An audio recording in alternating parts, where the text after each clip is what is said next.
अस्सलाम। उम्मीद करता हूँ दोस्तों आप सब खैरियत से होंगे।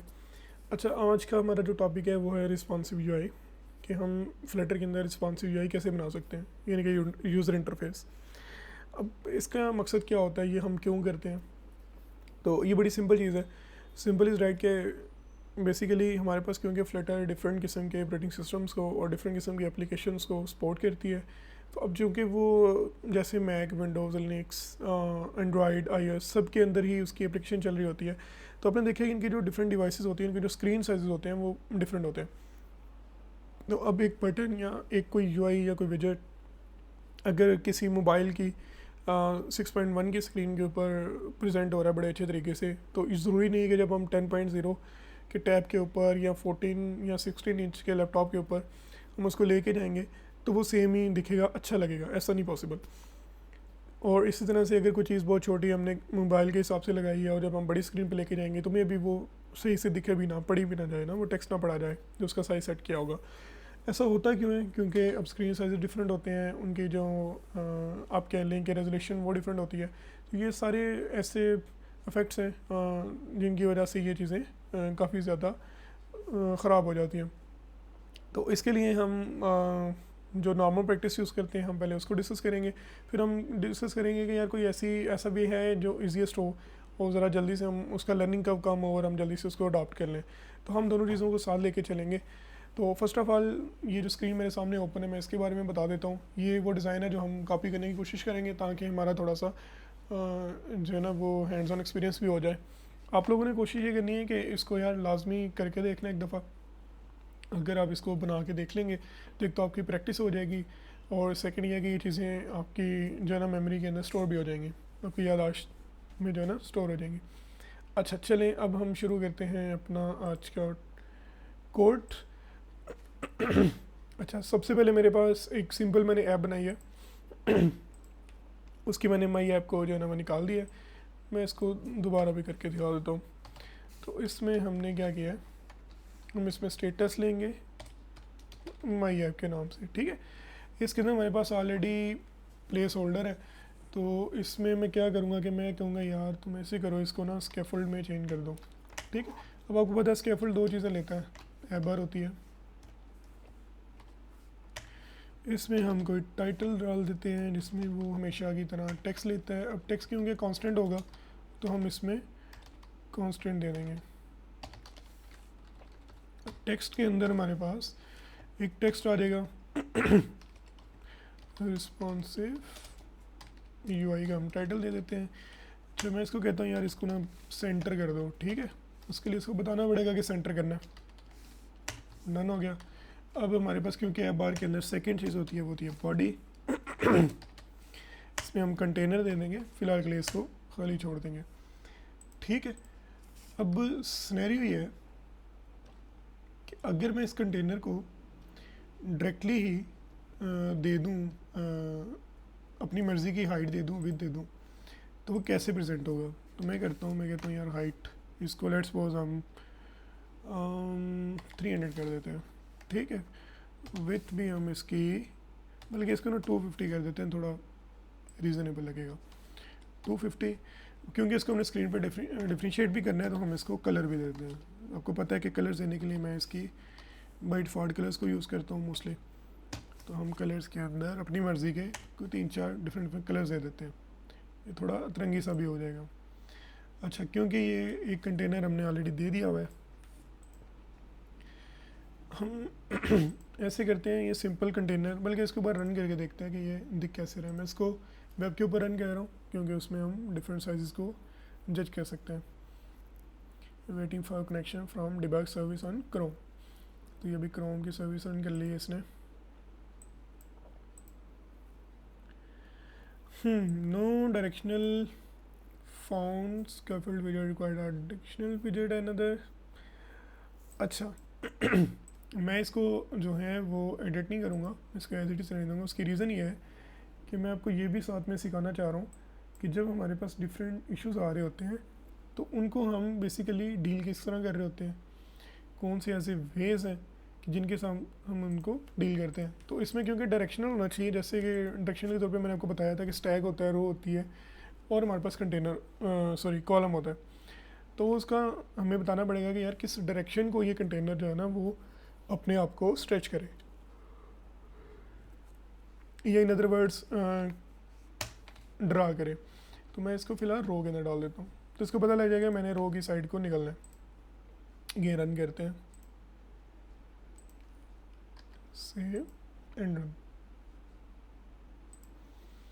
अब क्या कह रहे जी, इंजन फ्लटर डायरेक्शनली विजेट्स। अच्छा, हमने स्कैफोल्ड दे दिया, हमने इसको एक बार भी दे दी, स्कैफोल्ड आ गया, एक बार आ गई, ये हमारा यहाँ तक ओके है। फिर हमने रो दी इसको जो कि बॉडी के अंदर जानी थी, वो देने के बाद हमने इसका जो है हमने इसको चिल्ड्रन दिए जो कि कंटेनर है, ठीक है। इसके बाद हमने क्या करना था, हमने इसके अंदर डिफरेंट कंटेनर्स रखने हैं और उनको हमने रन करना है, हमारा इतना सा काम है, ठीक है। लेकिन ये भाई सब कह रहे हैं कि नहीं जी हमें तो ये चीज़ समझ ही नहीं आ रही कि मैं इसको किस तरह से लेके चलूँ, कैसे शो करूँगा। तो ठीक है, वो अपनी जगह पे सही है। तो हम क्या करते हैं, हम इसको यहाँ से एक बार बंद करके इसको यहाँ से भी बंद कर देते हैं। हम इसको वैसे एक बार ड्रा रन करके देखते हैं। अच्छा, जैसे ऐप शुरू हुई उसको एक स्टेटलेस विजेट मिला जो कि माई ऐप के नाम से है। फिर वो बिल्ड के विजेट के अंदर गया क्योंकि उसने बिल्ड का विजेट बनाना था। अब इसमें मसला ये हुआ कि हमने जो है वो माई ऐप के अंदर ही सारा कोड कर दिया, लेकिन हमने इसको बताया ही नहीं कि यार भाई को मटेरियल ऐप के अंदर भी जाना है। तो उसके लिए हम क्या करेंगे, हम इसको सिंपली नीचे ले जाते हैं, हम इसके अंदर देते हैं मटेरियल ऐप। हम डायरेक्ट यहीं पे कर लेते हैं, ज़रूरत नहीं है अलग-अलग करने की। तो मैं इसको कहता हूँ जी होम के अंदर आओ और मैं सारे कोड को कट करता हूँ और मैं इसको होम के अंदर देता हूँ, ठीक है। अब इससे इसको ना समझ आ जाएगी कि भाई एग्जैक्टली उसने करना क्या था। अलाइन कर लेते हैं, अब देखते हैं कोई इशू आ रहा है इसके अंदर, रन करके देखते हैं।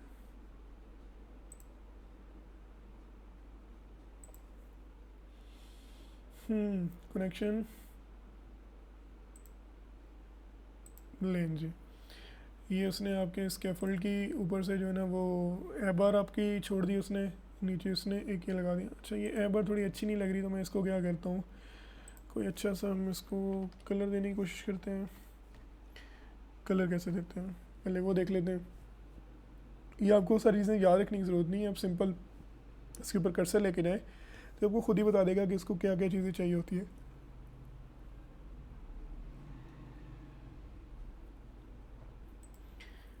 ठीक है, सेंटर हमने कर लिया हुआ है, ए बार को कॉन्स्टेंट हमने दे दिया। अच्छा, वैसे हमें अभी ज़रूरत नहीं है, हम इसको टाइम वेस्ट नहीं करते, हम दूसरे वाले में इसकी चीज़ें चेंज कर लेंगे, ठीक है। अब हम ये करते हैं, मैं एक और कंटेनर इसको देता हूँ।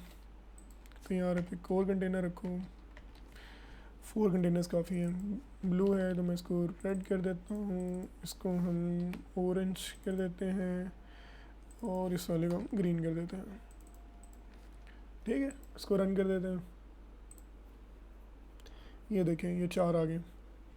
अभी आप कह रहे होंगे कि यार स्क्रीन पे तो ये सारी जगह है, तो मैं एक काम करता हूँ, मैं इसको ना एक बार और 2 बार कर लेते हैं, सॉरी एक ही बार कर लेते हैं, वो टाइम थोड़ा बच जाएगा। इसमें हम कलर देते हैं purple. Okay, let's go run, लेने पर्पल भी आ गया। अब मैं इसको टेस्ट करने के लिए मैं कहता हूँ यार ज़रा इंस्पेक्ट में जाओ और मुझे इसका व्यू चेंज करके दिखाओ, इसको मोबाइल के अंदर ले जाओ, छोटा करके दिखाओ। अच्छा देखें, यहाँ पे जैसे मैंने इसका स्क्रीन साइज चेंज किया ना, तो इसने इसको 400 विद दे दी, 671 इसने हाइट दे दी।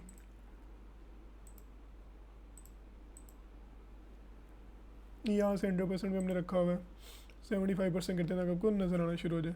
तो इसके साथ ही ना इसने मसला दे दिया हमें, इसने कहा जी यार आपका ये जो पिक्सल है ना ये बाहर निकल रहे हैं, तो ये मसला कर रहे हैं। सम टाइम इधर लॉग में भी इसको शो कर रहा होता है।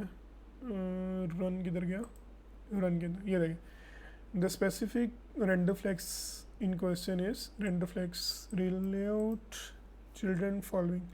ये इसने सारा बता दिया कि भाई ये आपका ना मसला होना शुरू हो गया है।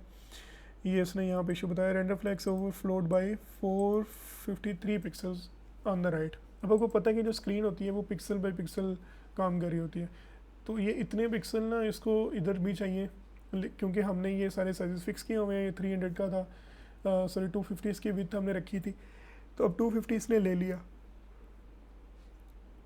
अब जब ये अपना 250 लेने गया तो स्क्रीन ही नहीं थी पीछे, अब एक चीज़ मौजूद ही नहीं है, तो वो कैसे उसको देगा, प्रेजेंट ही नहीं है। तो फिर हम इसके लिए, इस वाले मसलों से बचने के लिए हम क्या करते हैं, हम स्क्रीन जब भी यूआई बना रहे होते हैं तो हम उसको बनाते हैं रिस्पॉन्सिव।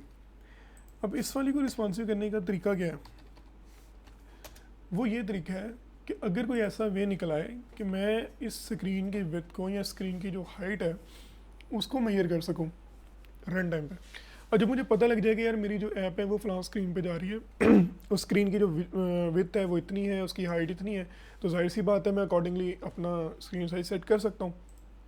अब मुझे अगर पता है कि यार ये 20 जो है वो 1000 इसकी विड्थ है, लेट्स सपोज 1000 है, तो मैंने अपने 5 यहाँ पे शो करवाने हैं, तो मैं डिवाइड बाई 5 करके तो उसको देख लूँगा कि यार इतनी विड्थ में जो है ना मेरा काम चल जाएगा। ठीक है, तो यही चीज़ हम करने का जो है फ्लटर के अंदर एक वे है, वो हम ट्राई करते हैं। Screen width is equal to media Curie.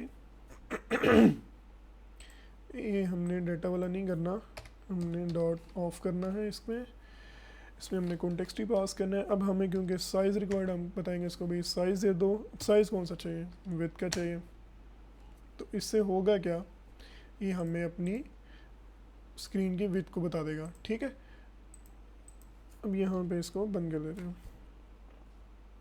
अच्छा, ये तो हो गया वे विड्थ का। अब क्या होगा कि जितनी भी यहाँ पे जो स्क्रीन विड्थ है, जैसे ये 464 है, तो ये 464 का जो फिगर है ये हमें इस लाइन से मिल जाएगा। तो मुझे पता लगेगा यार ये आगे जो मैंने जितनी भी चीज़ें जो ना हॉरिजॉन्टली ड्रा करनी है तो इस विड्थ के अकॉर्डिंग करूँगा मैं।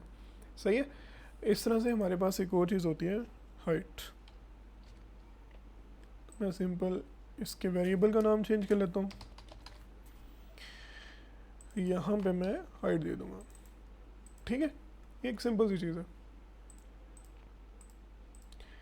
और जब मैंने ये कर लिया तो अब जाहिर सी बात है जब मैं इसको रन करूँगा तो कुछ भी नहीं होगा। क्यों? क्योंकि ये मैं कहीं पास नहीं कर रहा। जब तक मैं इसको पास नहीं करूँगा तो मेरा काम भी नहीं होगा। सही है। अब मेरे पास जो कंटेनर्स हैं वो आपको पता है कि 5 है। इसका मतलब है कि मुझे ये 5 कंटेनर्स यहाँ पे मौजूद जो स्क्रीन की विड्थ है उसके अकॉर्डिंगली सेट करने हैं। सही है। अब उनको सेट करने के लिए क्या वे होगा, मैं यहाँ पे स्क्रीन की विड्थ दे दूँगा। मैं जब स्क्रीन की विड्थ दूंगा तो ज़ाहिर है ये पूरी की पूरी स्क्रीन ही ले लेगा, क्योंकि इतनी ही तो विड्थ थी, इतनी ही तो विड्थ थी, इससे ज़्यादा तो जो है ना यहाँ पे अवेलेबल भी नहीं है। ये देखें, ये इसने पूरी ले ली, अगलों के लिए बची नहीं है, तो उन्होंने यहाँ पे फ्लेक्स का वो फिर से रेंडर वाला इशू दे दिया। तो मुझे पता है कि ये 5 है, तो मैं इसको मल्टीप्लाई कर दूंगा 0.20। इसका क्या मतलब है, इसका मतलब है कि क्योंकि 5 है तो मैं अगर 100% समझता हूँ, मैं समझता हूँ कि यार ये जो विड्थ है ये 100% है, तो इसका मतलब है कि मेरे पर जो कंटेनर है उसको 20% रिक्वायर्ड है। तो 5 मल्टीप्लाई बाई 20 100%। सही है। तो अब मैं ये वाला मामला सभी कंटेनर्स में कर लेता हूँ ताकि सभी कंटेनर्स को बराबर की विड्थ मिल जाए। ठीक है। रियल सिनेरियोज के अंदर भी हम यही चीज़ें अडॉप्ट कर रहे होते हैं।